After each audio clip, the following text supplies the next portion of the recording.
기도하시겠습니다. 하나님 아버지 감사합니다. 오늘도 변함없이 저희를 말씀의 자리로 불러주시니 참으로 감사드립니다. 성령님, 이 시간 우리들의 모든 마음과 생각을 주관하여 주셔서 말씀을 통하여 우리 하나님께서 하시는 주님의 음성이 우리의 심령 가운데 새겨지게 하여 주시고 주님 뜻대로 살아가는 복된 우리 모두가 될 수 있도록 인도하여 주옵소서. 말씀 전한 저에게 함께하여 주셔서 오직 하나님의 뜻만을 전할 수 있도록 도와주시고 하나님 이 말씀 가운데 꼭 필요한 말씀만 우리의 심령 가운데 새겨줄 수 있도록 함께하여 주옵소서. 우리 주님 예수님의 이름으로 기도합니다. 아멘. 성도 여러분, 인생의 본질이 무엇일까요? 인생의 본질, 그것은 우리 모두가 죽는다는 것입니다. 아무리 많은 돈이 있어도, 아무리 큰 권세를 가져도, 아무리 많은 성공을 해도 결국엔 우리 모두 다 죽는다는 것, 이것이 변하지 않는 사실입니다. 죽는다는 것은 무엇을 의미합니까? 우리의 모든 것이 사라진다는 것을 의미합니다. 우리 중 어느 누구도 죽음 너머로 무엇인가를 가져갈 수 없습니다. 결국엔 모든 것을 이 땅에 두고 한 줌의 흙으로 또 한 줌의 재로 돌아가는 것이 우리의 인생입니다. 성도 여러분, 이렇게 우리 모두가 죽는다는 사실, 내가 결국엔 죽는다는 사실을 얼마나 깊이 생각하시며 살아가고 계시는지요. 하루하루를 살면서 정신없이 살다 보니 죽음을 생각할 겨를도 없이 살아가시는지요. 아니면 죽음을 생각하면 마음이 아득해져서 애써 외면하며 살아가고 계시는지요. 아니면 죽음을 그래도 시시때때로 한 번씩 생각해보며 내가 죽을 때는 어떠한 모습일까 생각하면서 살아가고 계시는지요. 전도서 7장 2절 말씀에서는 이와 같이 선포합니다. 초상집에 가는 것이 잔치집에 가는 것보다 낫다. 살아있는 사람은 모두 죽는다는 것을 명심해야 한다 말하고 있습니다. 지혜로운 사람은 죽음을 깊이 생각하는 사람입니다. 잘 살아가기 위해서는 죽음을 꼭 기억해야 한다는 것을 아는 사람입니다. 모든 것에는 끝이 있고 모든 것은 사라진다는 것을 깊이 헤아릴 때 역설적으로 우리는 삶을 잘 살 수 있습니다. 그런데 놀랍게도 수많은 사람들은 죽음을 생각하지 않거나 죽음을 준비하지 않고 살아갑니다. 마치 죽음이 없는 것처럼 살아가는 것입니다. 그래도 이 밴쿠버, 캐나다에 와서 좀 그래도 인상적이었던 게요. 여기는 공동묘지가 마을 한가운데 있잖아요. 일본도 그렇습니다. 이게 지나가다가 마을 한가운데에서 공동묘지를 보면서 아, 우리 모두 다 죽는구나 라는 것을 그래서 가끔씩 한 번씩은 생각해 볼 수 있는 것 같아요. 그런데 한국은요, 공동묘지가 이 사람 사는 데 없어요. 다 멀리 떨어져 있습니다. 따로 납골 땅이나 묘지가 산속에 있어서 한참 바쁘게 살아가다 보면 우리가 죽는다는 사실을 깨닫지도 못하고 바쁘게 살아갈 때가 참 많습니다. 죽음을 생각하지 않는 것, 죽음이 없는 것처럼 이렇게 살아가는 것입니다. 죽음을 생각하지 않는 사람의 가장 큰 특징은 무엇일까요? 그것은 내가 안 죽을 것이라고 생각해서 사라져 없어질 것들에게 과도하게 집착하는 삶을 산다는 것입니다. 영원하지 않은 것들, 그저 우리의 삶에 필요한 것들에 과도하게 집착하며 살아가는 것이죠.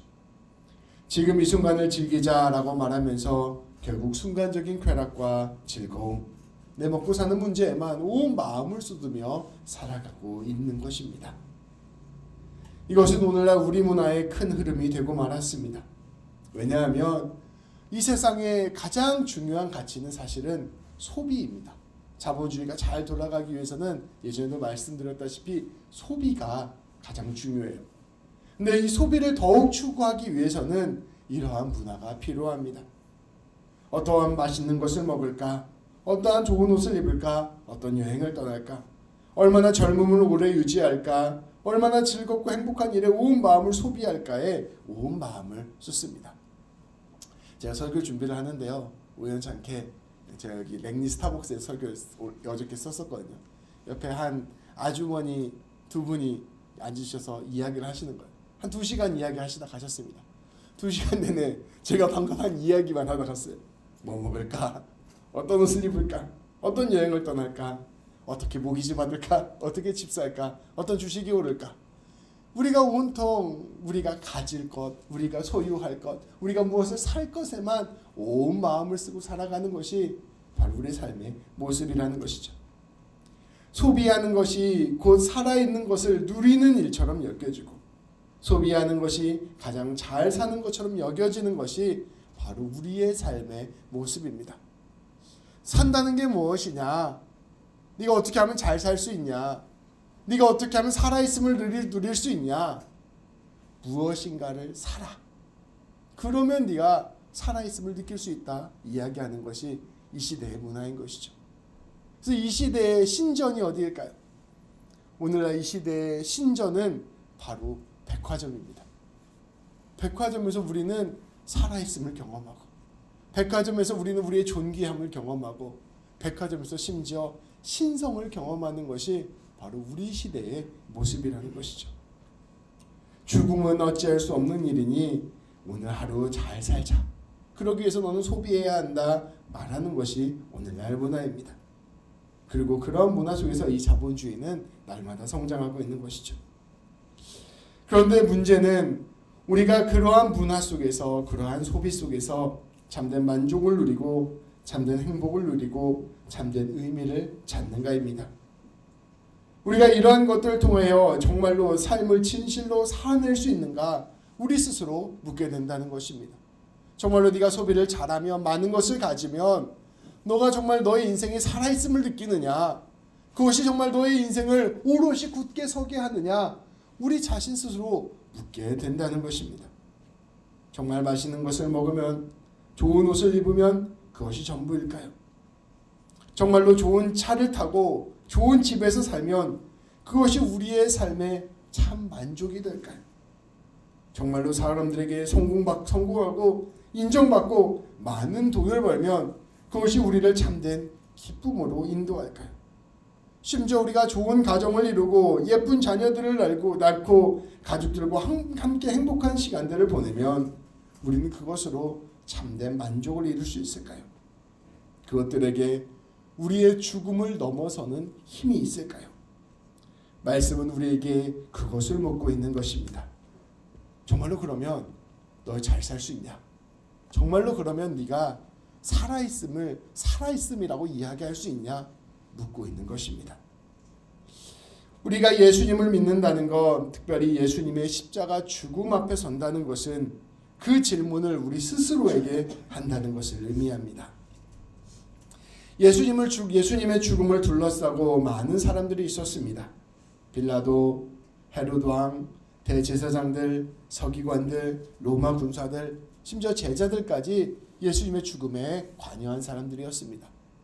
근데 우리가 자칫 오해할 수 있는 게, 이 사람들이 특별히 엄청 나쁜 사람들이라고 생각할 수 있는 오해를 할 수가 있습니다. 예수님을 죽인 나쁜 사람들, 저 사람들은 나랑 차원이 다른 나쁜 사람들이야, 이렇게 나와 저들을 구분할 수 있는 위험이 있습니다. 그런데 자세히 살펴보면 이 사람들이나 우리나 크게 다르지 않은 사람들입니다. 이 사람들은 각자 자기 나름대로 잘 살아보려고 고군분투했던 사람들이었습니다. 빌라도는 어떻게 해서든지 유대인들 좀 잘 통제해서 진급을 하고 싶었던, 더 높이 올라가고 싶었던 로마 총독이었습니다. 헤롯 왕 역시 어떻게 해서든지 문제 안 일으키고 자기 자리 잘 지켜내며 부귀영화 잘 지켜내고 싶었던 사람이었습니다. 대제사장들과 서기관, 유대 종교 지도자들은 어떻게 해서든지 사람들로 하여금 자신의 권위를 지켜내고 사람들의 존경과 인정을 받고 싶었던 사람들이었습니다. 로마 군사들은 자기에게 맡겨진 일들을 충실히 해서 로마 제국으로부터 합당한 보상을 받아서 좀 이제 나중에 은퇴해서 편안하게 살고 싶었던 그런 사람들이었습니다.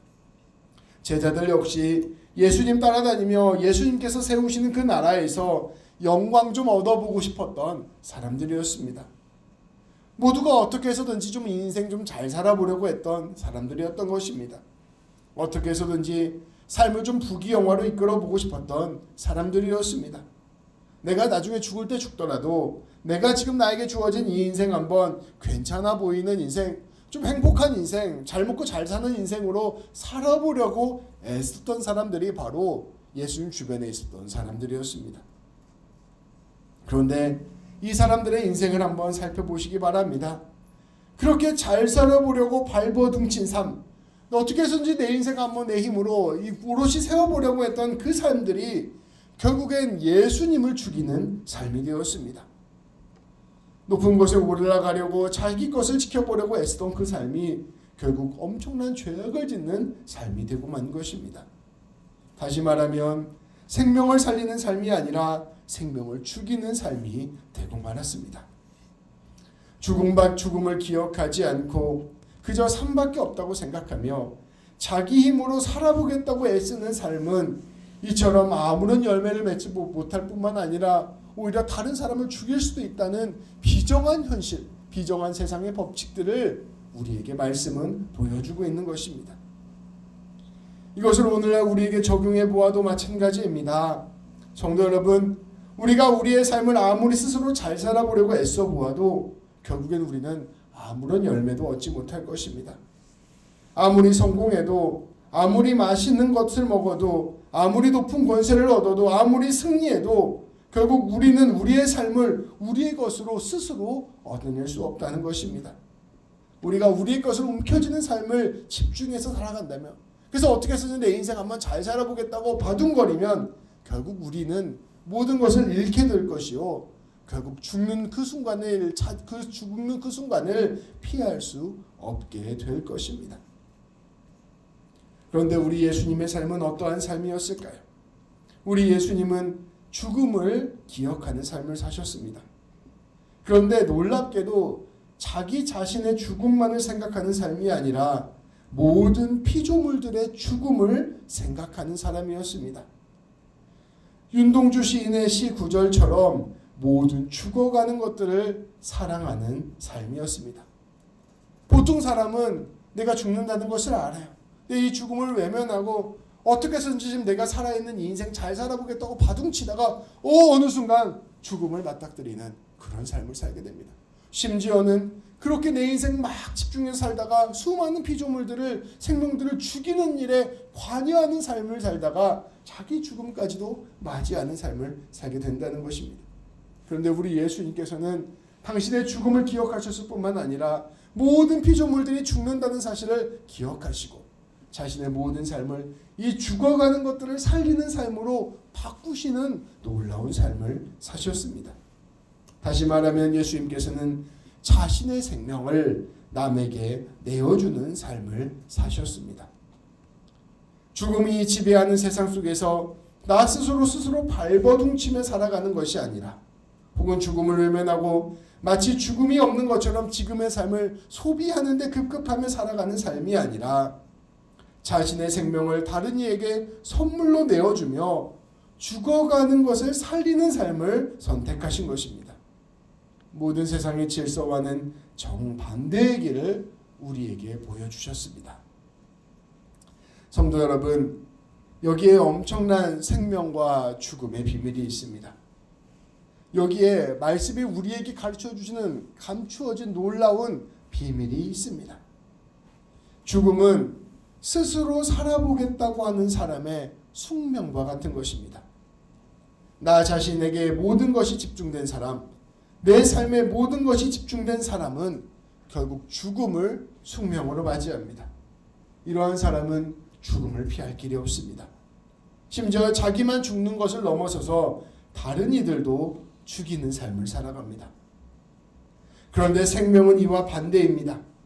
생명은 죽어가는 이들을 위하여 자신의 생명을 내어주는 사람들에게 다가오는 은총과 같은 것입니다. 하나님의 사랑을 위해서 자신의 생명을 드리는 사람, 나의 이웃을 살리기 위해서 생명을 내어주는 사람, 내가 가진 것을 내어주고 나의 시간을 내어주고 나의 마음을 내어주는 사람, 기꺼이 다른 이들을 살리기 위하여 자신의 죽음을 받아들이는 사람이 역설적으로 생명을 얻고 산다는 것을 말해주는 것이 바로 말씀이 우리에게 가르쳐주는 진리입니다. 내가 여기에 힘을 주면 이것을 가질 수 있을 것 같지만 결국 놓치게 되는데, 내가 내 힘을 다른 사람에게 내어주면 다른 사람도 살고 나도 살게 된다는 것을 알려주는 것이 바로 성경 말씀의 진리라는 것입니다. 우리 예수님께서는 당신의 삶과 죽음을 통해 그리고 부활을 통해 이 놀라운 비밀을 가르쳐 주셨습니다. 이러한 점에서 우리 그리스도인들이 죽음을 기억한다는 것은 세상의 지혜와 다릅니다. 가장 어리석은 사람들은 죽음이 있다는 것을 깨닫지 못한 채 흥청망청 살아갑니다. 조금 지혜로운 사람은 죽음이 있음을 기억하고 그래도 오늘 하루엔 의미와 가치를 추구하며 현재를 살아갑니다. 그런데 그리스도인들은 이 죽음을 알고 죽음을 기억하고 이 죽음을 바라보면서 다른 이들을 살리기 위하여 자신의 죽음을 내어줍니다. 그 죽음을 통하여 자신도 사는 놀라운 삶을 경험하는 것입니다. 예수님께서 십자가에서 죽으셨을 때 예수님의 죽음을 목격한 두 사람이 오늘 말씀에 나옵니다. 로마의 백부장과 아리마대 사람 요셉입니다. 이 두 사람은 예수님이 생과 사의 갈림길에서 죽음의 길로 걸어가는 것을 보면서 산다는 것이 무엇인가, 죽는다는 것이 무엇인가를 새롭게 바라보게 되었습니다. 당시 현실은 어떠했습니까? 예수님은 나무에 매달려서 비참하게 죽었습니다. 그런데 예수님을 죽인 사람들은 놀랍게도 다 살아 있었습니다. 다 승승장구하고 있었어요. 그런데 정말로 누가 죽은 것이고 누가 살아있는 것이었을까요? 예수님을 죽인 사람들은 모두 진짜 죽음으로 달려가고 있었습니다. 그들은 이미 죽음의 삶을 살고 있었습니다. 그러나 우리 예수님께서는 죽었지만 죽음으로써 살아있는다는 것이 무엇인가를 보여주었습니다. 예수님의 죽음은 죽음을 이겨낸 죽음이었습니다. 그래서 로마 백부장은 예수님을 보고서 하나님께 영광을 돌려 이르되 이 사람은 정녕 의인이었구나, 의인이었도다 라고 고백하였습니다. 저 잘 살고 있는 사람들, 저 승리한 것 같은 사람들, 결국 저 사람들은 다 죽어 없어지는 사람 운명으로 걸어가게 되었구나. 근데 이 사람은 죽음으로 말미암아 하나님의 살아계심과 생명의 살아있음이 무엇인가를 우리에게 보여주었구나 이야기했다는 것입니다. 아리마대 요셉은 또한 예수님의 죽음을 보면서 깊이 생각했습니다. 무엇이 진짜 사는 것인가? 권세와 지위를 지켜내기 위해서 결국 죽으면 다 사라질 것들을 위해서 이것들에게 매달리며 살아가는 것이 진짜 사는 것인가? 아니면 사랑을 위해 죽어가는 것들을 위해 자신의 모든 것을 내어주며 죽음까지도 기꺼이 내어주는 삶을 사는 것이 진짜 사는 것인가? 이 아리마대 요셉은 그 둘 사이에서 예수님의 죽음을 보고 새로운 결심을 한 것입니다. 이 아리마대 요셉은 오늘날로 따지면 국회의원 정도 되는 사람이었어요. 최고위급이었습니다. 그러니까 아주 권세와 부귀를 다 가지고 있는 사람이었습니다. 근데 예수님의 죽음을 보는 순간 자신의 삶을 새롭게 선택합니다.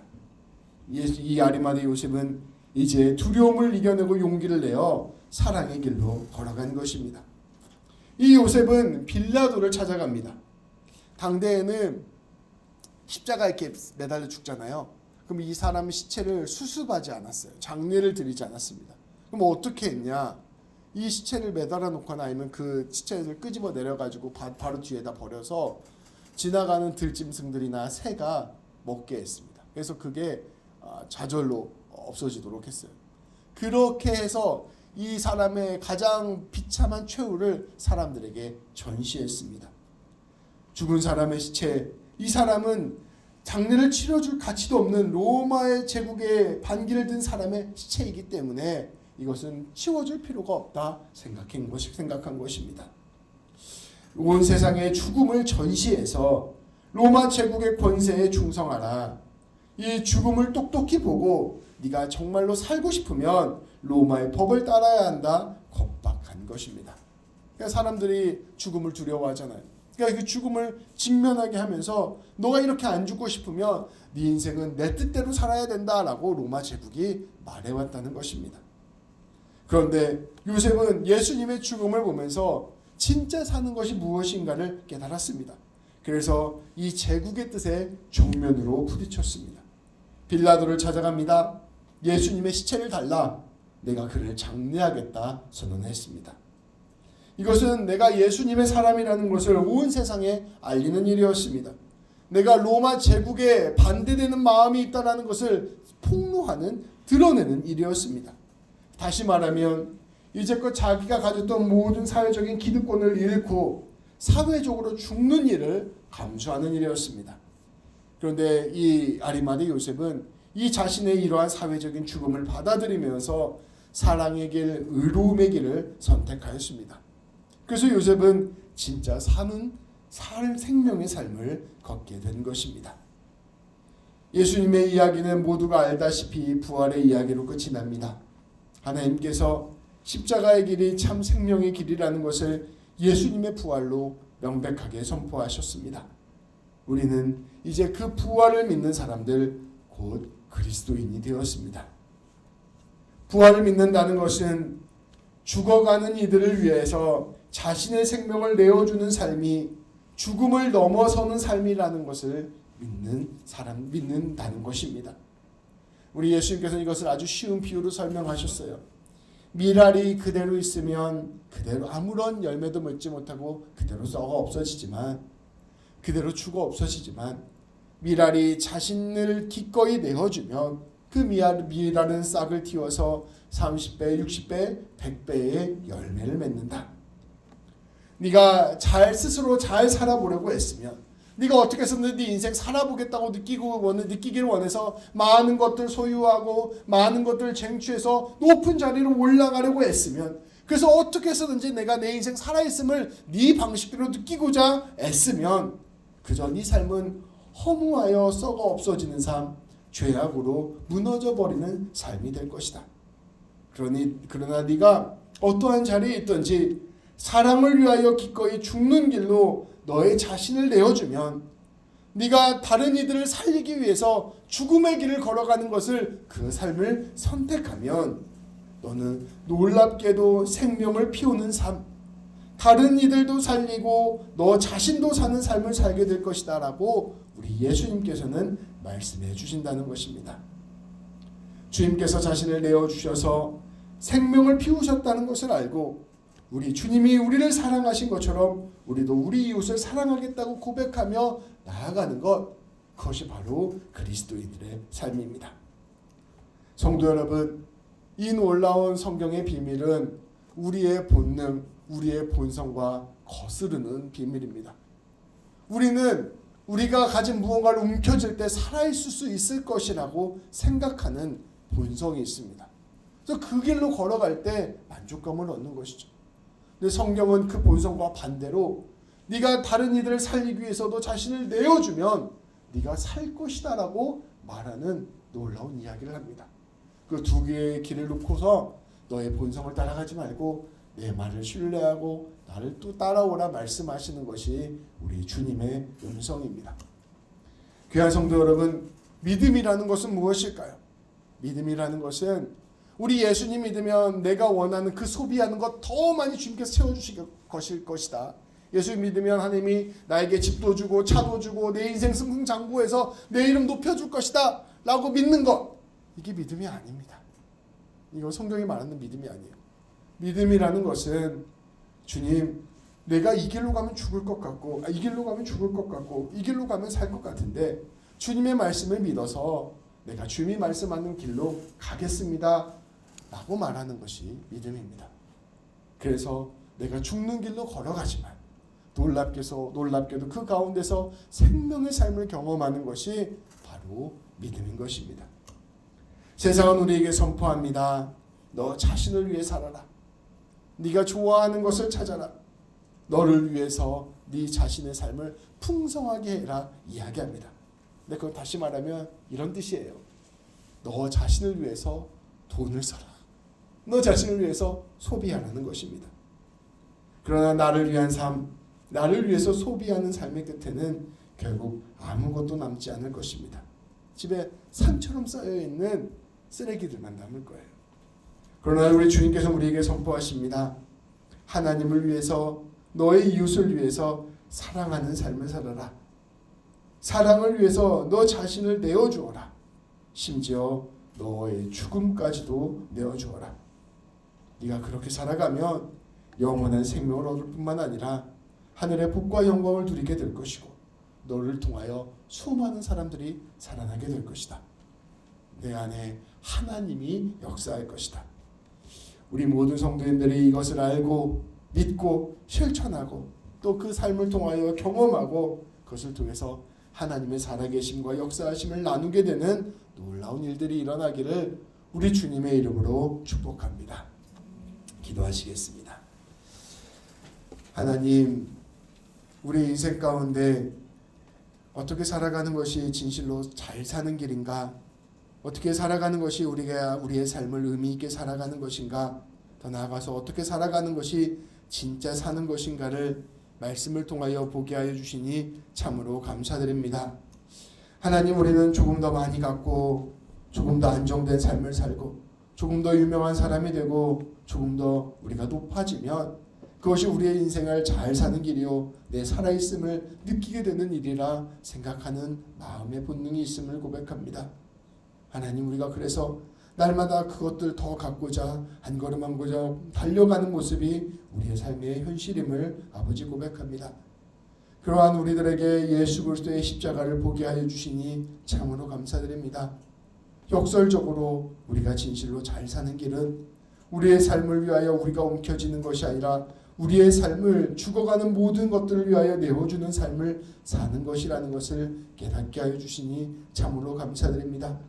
생명을 나누어 줄 때 내 이웃과 죽어가는 모든 생명이 살아갈 뿐만 아니라 우리 자신도 살고 우리 자신도 풍성해지며 우리 자신도 온전한 생명을 누리게 됨을 깨닫게 하여 주시니 참으로 감사드립니다. 그것이 바로 하나님의 속성이요 그것이 바로 하나님의 능력이요 그것이 바로 하나님 닮은 삶이라는 것을 알게 하여 주시니 참으로 감사드립니다. 하나님, 이것을 우리가 깊이 마음에 새기게 하여 주옵소서. 우리의 모든 삶의 자리에서 그래서 내 것 나누어 줄 것 없는가를 먼저 살피는 자들 되게 하시고 내가 용서해 줄 것 없는가를 먼저 살피게 해주시고 아버지, 내가 살려야 될 사람이 없는가를 먼저 살피게 해주시고 내 생명 기꺼이 나눠주는 삶 살아가게 해주셔서 하나님, 우리 모든 성도님들이 진실로 가장 귀하고 복된 생명의 삶을 살아가 아름다운 주의 영광을 맛보는 귀한 삶을 살아갈 수 있도록 인도하여 주옵소서. 우리 주님 예수님의 이름으로 기도합니다. 아멘.